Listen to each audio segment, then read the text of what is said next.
ఓం శాంతి 4/3/24 బాబా చెప్తున్నారు, మధురమైన పిల్లలు, మీరు రాయల్ కులపు రాయల్ విద్యార్థులు. మీ నడవడిక చాలా రాయల్గా ఉండాలి. అప్పుడే తండ్రిని ప్రత్యక్షం చేయగలుగుతారు. ప్రశ్న: వినాశ సమయంలోని అంతిమ పేపర్లో ఎవరు పాస్ అవుతారు? దాని కొరకు పురుషార్థం ఏమిటి అని అడుగుతున్నారు బాబా. జవాబు: ఎవరికైతే బాబా తప్ప పాత ప్రపంచపు వస్తువేది గుర్తుకు రాదో వారే అంతిమ పేపర్లో పాస్ అవ్వగలుగుతారు. ఎవరైనా గుర్తొచ్చినట్లయితే ఫెయిల్ అయిపోతారు. దాని కొరకు బేహద్ ప్రపంచమంతటి నుండి మమకారం తొలగిపోవాలి. సోదర దృష్టి పక్కాగా ఉండాలి. దేహాభిమానం అంతమైపోవాలి. ఓం శాంతి. బాబా చెప్తున్నారు, మేము ఎంతటి రాయల్ విద్యార్థులమో, అనంతమైన అధిపతి మమ్మల్ని చదివిస్తున్నారు అని పిల్లలకు ఎల్లప్పుడూ ఈ నష ఉండాలి. మీరు ఎంతో ఉన్నతమైన రాయల్ కులపు రాయల్ విద్యార్థులు కావున మీ నడవడిక కూడా చాలా రాయల్గా ఉండాలి. అప్పుడే తండ్రి ప్రత్యక్షతను చేయగలుగుతారు. మీరు విశ్వంలో శాంతిని స్థాపించేందుకు శ్రీమతంపై నిమిత్తమై ఉన్నారు. మీకు శాంతి బహుమతి లభిస్తుంది. అది కూడా ఒక్క జన్మ కొరకు కాదు, జన్మ జన్మాంతరాల కొరకు లభిస్తుంది. పిల్లలు తండ్రికి ఏం కృతజ్ఞతలు చెప్పగలరు? తండ్రి తమంతట తామే అరచేతిలో స్వర్గాన్ని ఇస్తారు. తండ్రి వచ్చి ఇది ఇస్తారు అని పిల్లలకి ఏమైనా తెలుసా? మధురమైన పిల్లలు, నన్ను స్మృతి చేయండి అని ఇప్పుడు తండ్రి అంటారు కదా. మధురమైన పిల్లలు తండ్రిని స్మృతి చేయండి అని ఇప్పుడు ఎవరంటున్నారు? తండ్రి అంటారు. అలా స్మృతిని గూర్చి విశేషంగా ఎందుకు చెప్తారు? ఎందుకంటే స్మృతి ద్వారానే వికర్మలు వినాశనం అవ్వనున్నాయి. అనంతమైన తండ్రి పరిచయం లభించింది మరియు నిశ్చయం ఏర్పడింది. కష్టమైన విషయం ఏదీ లేదు. భక్తి మార్గంలో తండ్రి తండ్రి అని పిలుస్తూ ఉంటారు. తప్పకుండా తండ్రి నుండి ఎంతో కొంత వారసత్వం లభిస్తుంది కదా. మీకు పురుషార్థపు మార్జిన్ కూడా ఉంది. ఎంతగా శ్రీమతంపై పురుషార్థం చేస్తారో అంతగా ఉన్నత పదవి లభిస్తుంది. తండ్రి, శిక్షకుడు, సద్గురువు ముగ్గురి శ్రీమతం లభిస్తుంది. ఆ శ్రీమతంపై నడవాలి. మీ ఇళ్లల్లోనే ఉండాలి. అలా వారి మతంపై నడవడంలోనే విఘ్నాలు కలుగుతాయి. దేహాభిమానమే మాయ మొట్టమొదటి విఘ్నం. స్వయాన్ని ఆత్మగా భావించండి అని బాబా అంటారు. మరి ఆ శ్రీమతంపై ఎందుకు నడవరు? మేము ప్రయత్నిస్తున్నాము కానీ మాయ చెయ్యనివ్వడం లేదు అని పిల్లలు అంటారు. చదువులో విశేషమైన పురుషార్థం తప్పకుండా కావాలని పిల్లలు అర్థం చేసుకున్నారు.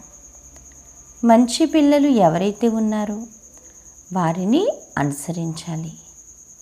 మేం తండ్రి నుండి ఉన్నతమైన వారసత్వాన్ని తీసుకోవాలి అనే అందరూ పురుషార్థం చేస్తారు. ముళ్ళ నుండి పుష్పాలుగా అయ్యేందుకు స్మృతి అవసరం ఉంది. పంచవికారాల రూపీ ముళ్ళు తొలగిపోతే పుష్పాలుగా అయిపోతారు. యోగశక్తి ద్వారానే అవి తొలగిపోతాయి. ఫలానా వారు ఇలా వెళ్ళిపోయారు, మరి మేం కూడా వెళ్ళిపోతామేమో అని కొందరు భావిస్తారు. శరీరం వదిలి వెళ్ళిపోయేటప్పుడు బాబా గుర్తుండాలి. వశీకరణ మంత్రం గుర్తుండాలి. ఒక్క తండ్రి తప్ప ఇంకేమి ఇంకేమీ గుర్తుకు రాకూడదు. అప్పుడే తనువు నుండి ప్రాణాలు పోవాలి. బాబా, మేమిక మీ వద్దకు వచ్చేస్తున్నాము అని అంటూ ఈ విధంగా బాబాను స్మృతి చేయడం ద్వారా ఆత్మలో ఏ చెత్త అయితే నిండి ఉందో అదంతా భస్మం అయిపోతుంది. ఆత్మలో ఉన్నట్లయితే శరీరంలో కూడా ఉంది అని అంటారు. జన్మ జన్మాంతరాల చెత్త ఉంది, అదంతా తగలబడాలి. ఎప్పుడైతే మీ చెత్త అంతా తగలబడిపోతుందో అప్పుడు ప్రపంచం కూడా శుభ్రమైపోతుంది. మీ కొరకు ప్రపంచం నుండి మొత్తం చెత్త అంతా తొలగిపోవాలి. మీరు కేవలం మీ చెత్తను మాత్రమే శుభ్రం చేయడం కాదు, మొత్తం అందరి చెత్తను శుభ్రం చేయాలి. తండ్రి, మీరు వచ్చి ఈ ప్రపంచమంతటి చెత్తను శుభ్రం చేయండి, మొత్తం విశ్వమంతటిని పవిత్రంగా చేయండి అని పిలుస్తారు. ఎవరి కొరకు? ఆ పవిత్ర ప్రపంచంలోకి పిల్లలైన మీరే మొట్టమొదట రాజ్యం చేసేందుకు వస్తారు. కావున తండ్రి మీ కొరకు మీ దేశంలోకి వచ్చారు. బాబా అంటారు, భక్తి మరియు జ్ఞానంలో ఎంతో తేడా ఉంది. ఎంత మంచి మంచి భక్తి గీతాలను గానం చేస్తారు, కానీ ఎవరి కళ్యాణమును చేయరు. స్వధర్మంలో కూర్చోవడంలో మరియు బాబాను స్మృతి చేయడంలోనే కళ్యాణం ఉంది. మీరు స్మృతి చేయడం లైట్ హౌస్ తిరగడం వంటిది. స్వదర్శనమునే లైట్ హౌస్ అని అంటారు. స్వదర్శనం కదా. పూర్తిగా తప్పులు లేని వారిలా ఎవ్వరూ తయారవ్వలేదు. ఏ తప్పులు లేని వారెవరు? ఒక్క తండ్రియే అని చెప్తున్నారు బాబా. బాబా అంటారు, బాప్ దాదా నుండి మాకు స్వర్గ వారసత్వం లభించనున్నది అని పిల్లలు తమ హృదయంలో భావిస్తారు. ఇది నరుడి నుండి నారాయణగా తయారయ్యే సత్యనారాయణ కథ.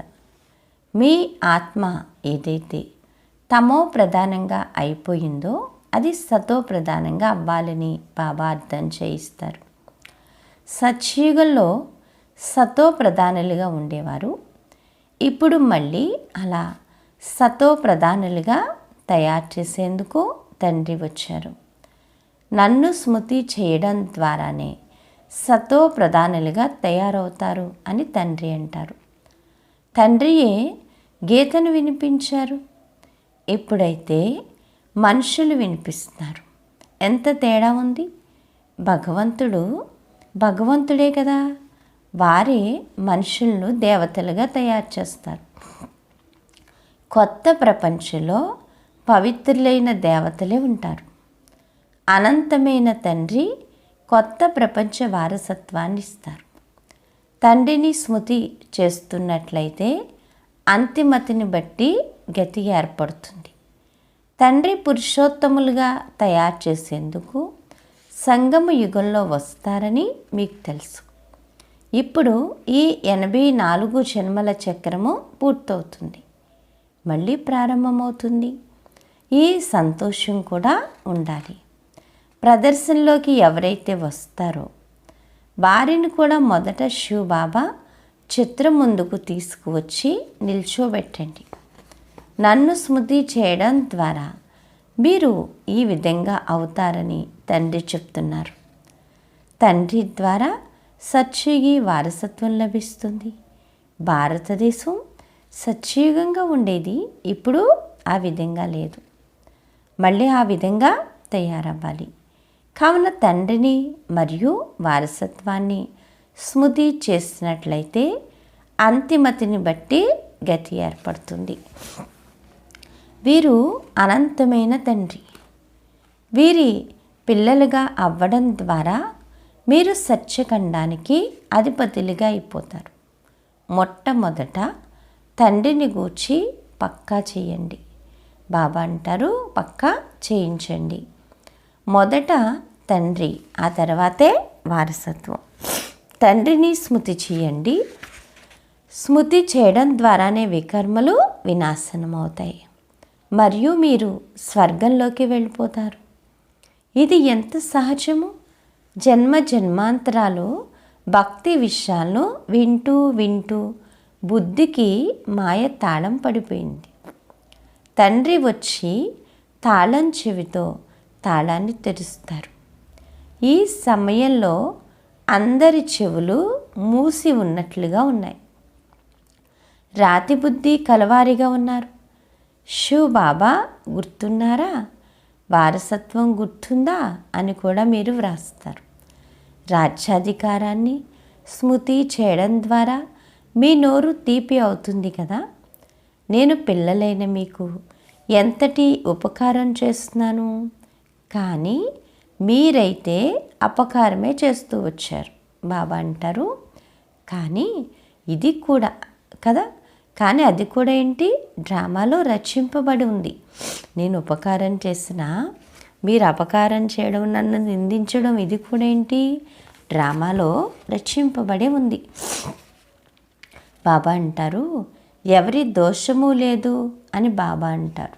చూసారా తండ్రి, రాతి బుద్ధి కలవారిని పారస బుద్ధిలుగా తయారు చేయడం లేక ముళ్ళను పుష్పాలుగా తయారు చేయడమే పిల్లలైన మీ మిషన్.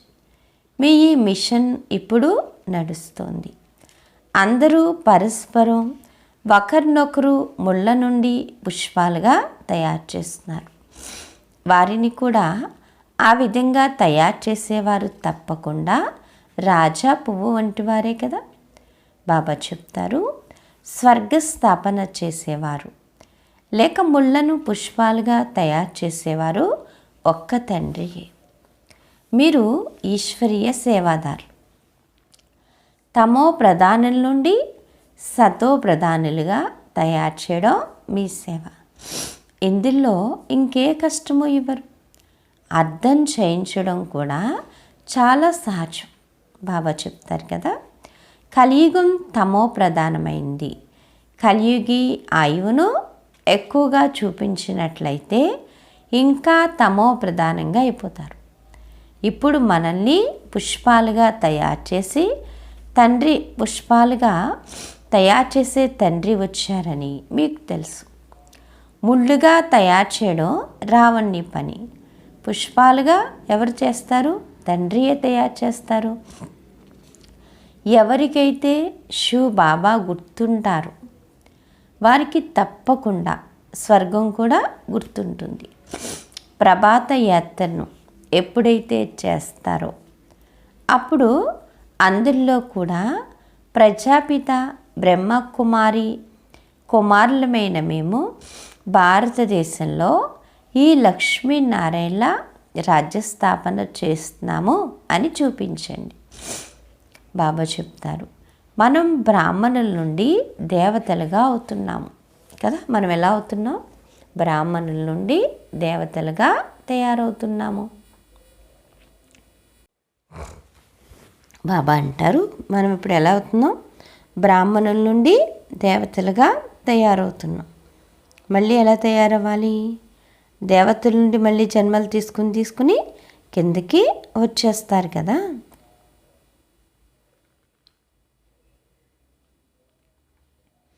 అందుకని ఏం చేయాలి, బ్రాహ్మణుల నుండి దేవతలుగా అవుతాము. మళ్ళీ దేవతల నుండి క్షత్రియులుగా అవుతాము.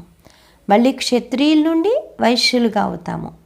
ఇది పిల్లి మొగ్గల వంటి ఆట వంటిది. ఇది ఎవరికైనా అర్థం చేయించడం చాలా సహజం. మనం బ్రాహ్మణులము, బ్రాహ్మణులకు పిలక ఉంటుంది. మేము 84 జన్మలను పూర్తి చేశామని మీరు కూడా అర్థం చేసుకున్నారు. పిల్లలకు ఎంతటి మంచి జ్ఞానం లభిస్తుంది, మిగిలిందంతా భక్తి. జ్ఞానమును ఒక్క తండ్రియే వినిపిస్తారు. సర్వుల సద్గతి దాత ఒక్క తండ్రియే. పురుషోత్తమ సంగమ యుగం కూడా ఒక్కటే.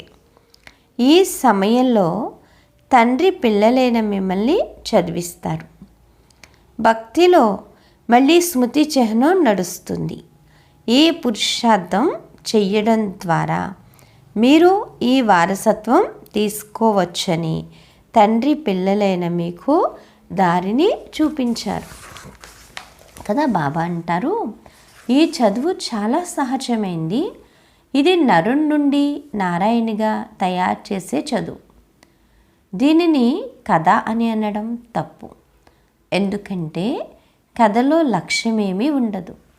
చదువులో లక్ష్యం ఉంటుంది. ఎవరు చదివిస్తారు? జ్ఞానసాగరుడు. నేనే వచ్చి రత్నాలతో మీ చోలెని నింపుతాను అని బాబా అంటారు. అనంతమైన తండ్రిని మీరు ఏం ప్రశ్నించగలరు? ఈ సమయంలో అందరూ రాతి బుద్ధి కలవారిగా ఉన్నారు. రావణ్ణి గూర్చే తెలీదు. ఇప్పుడు మీకు ప్రశ్నించే తెలివి లభిస్తుంది. అసలు ఈ రావణుడెవరు? అతడి జన్మ ఎప్పుడు జరిగింది?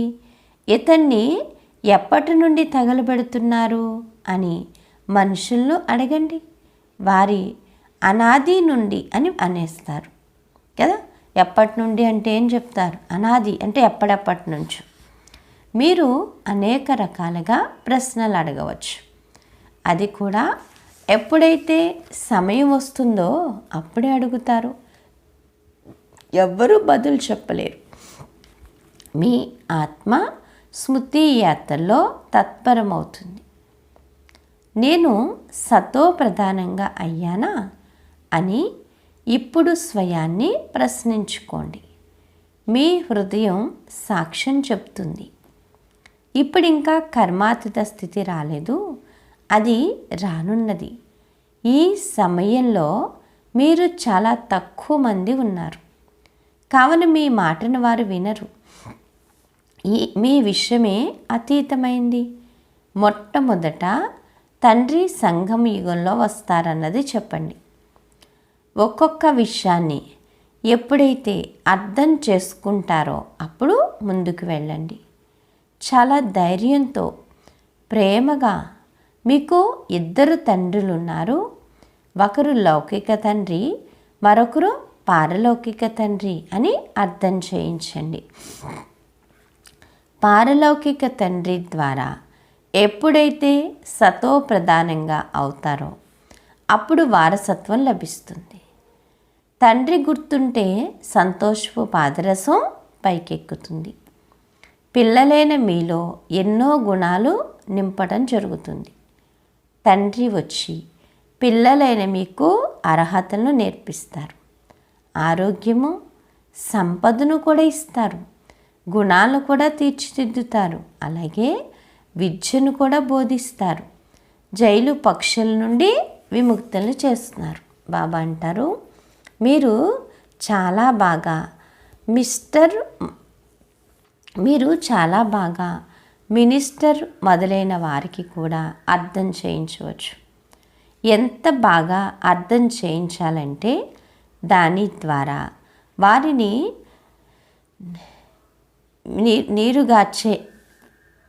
నీరుగార్చేయాలి. అంటే మీ జ్ఞానం చాలా మధురమైంది. ప్రేమగా కూర్చుని విన్నట్లయితే ప్రేమలో ఆశ్రులు వచ్చేస్తాయి. మేము మా సోదరునికి దారిని చూపిస్తున్నామన్న దృష్టితోనే ఎల్లప్పుడూ చూడండి. నేను శ్రీమతంపై భారతదేశ స్వచ్ఛమైన సేవను చేస్తున్నాను అని చెప్పండి. భారతదేశ సేవలోనే మేము మా డబ్బును ఖర్చు చేస్తున్నాము. ఢిల్లీలో సేవ ద్వారా చుట్టుముట్టండి, విస్తారం పెంచండి అని బాబా అన్నారు. కానీ ఇప్పటి వరకు ఎవరిని ప్రభావితం చేయలేదు. అలా చేసేందుకు యోగశక్తి కావాలి. యోగశక్తి ద్వారానే మీరు విశ్వానికి అధిపతులుగా అవుతారు. బాబా అంటారు, దాంతోపాటు జ్ఞానం కూడా ఉంది. యోగం ద్వారానే మీరు ఎవరికైనా ఆకర్షింపగలుగుతారు కదా. ఇప్పుడు పిల్లలు బాగా భాషణ చేస్తున్నా కానీ యోగ ఆకర్షణ తక్కువగా ఉంది. ముఖ్యమైన విషయం యోగమే. పిల్లలైన మీరు యోగం ద్వారా స్వయాన్ని పవిత్రంగా చేసుకుంటారు. కావున ఎంతో యోగశక్తి కావాలి. దాని లోపం ఎంతగానో ఉంది.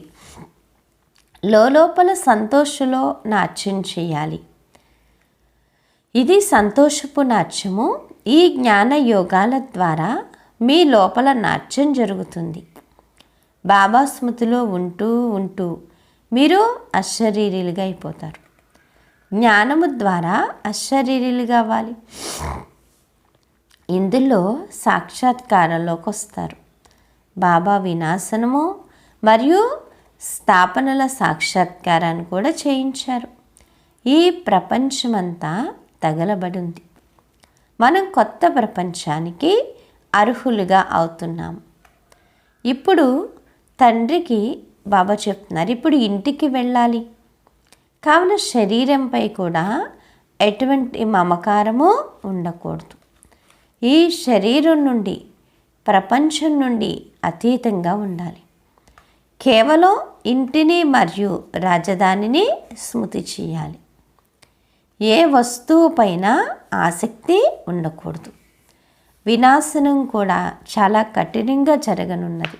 వినాశనం కూడా చాలా కఠినంగా జరగనున్నదంట.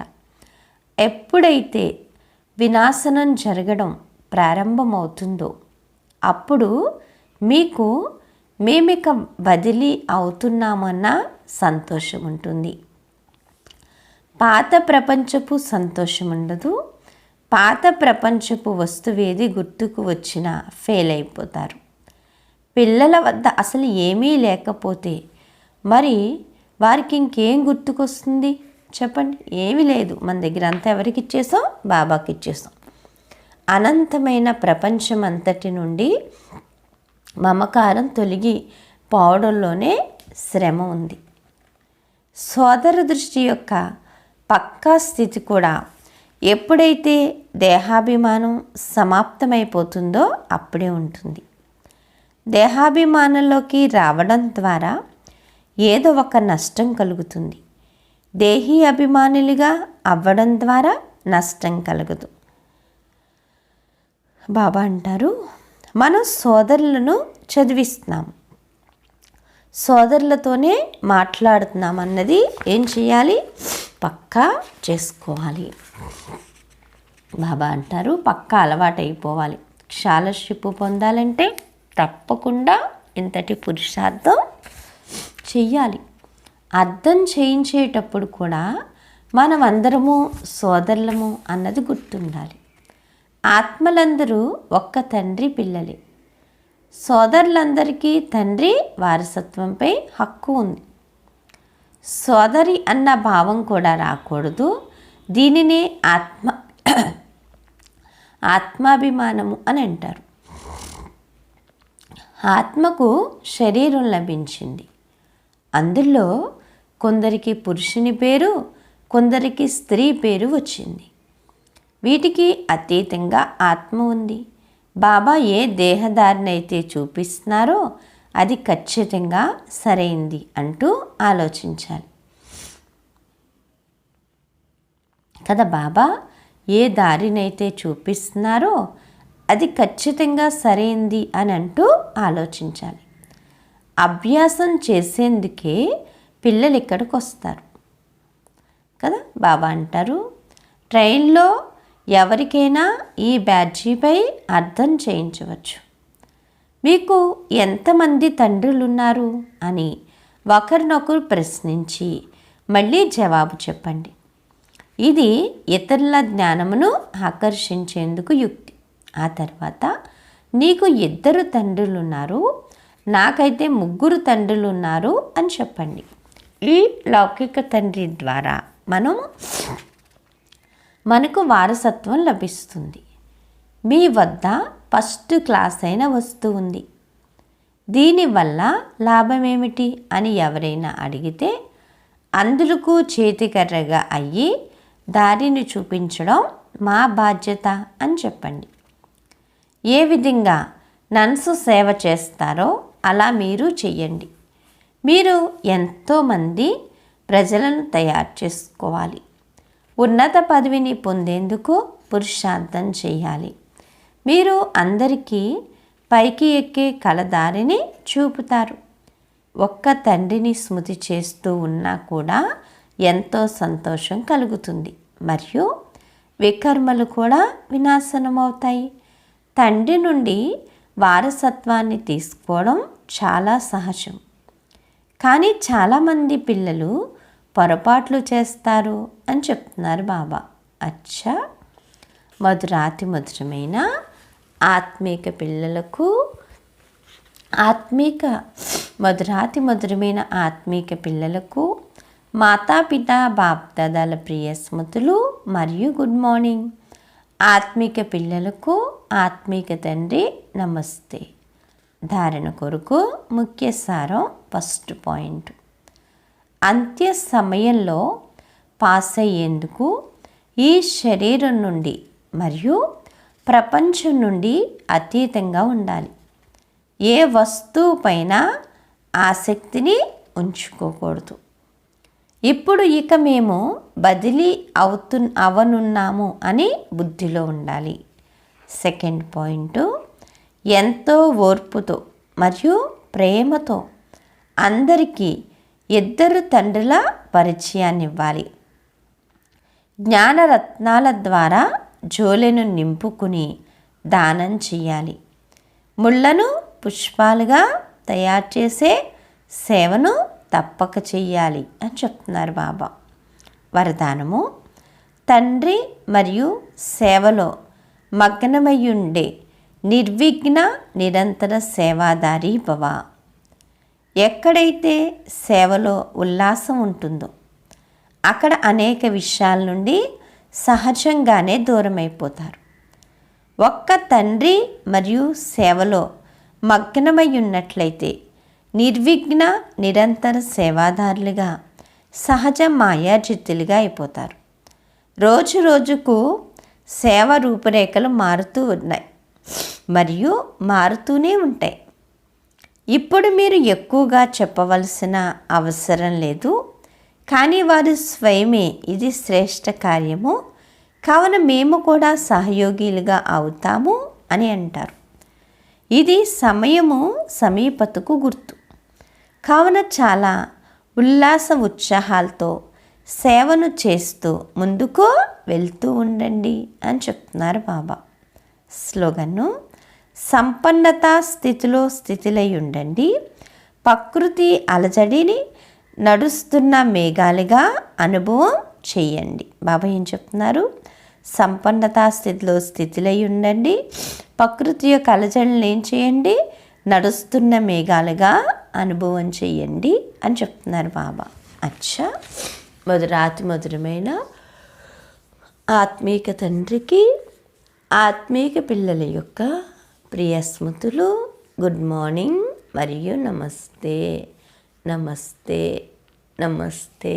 మధురమైన బాబా, ప్రియమైన బాబా, నా బాబా, ధన్యవాదాలు బాబా. ఓం శాంతి. ఈరోజు స్వమానం, నేను నిరంతర సేవాదారి ఆత్మను అనుకోండి. నేనేంటి? నిరంతర సేవాదారి ఆత్మను. అచ్చా, ఓం శాంతి. Thank you Baba.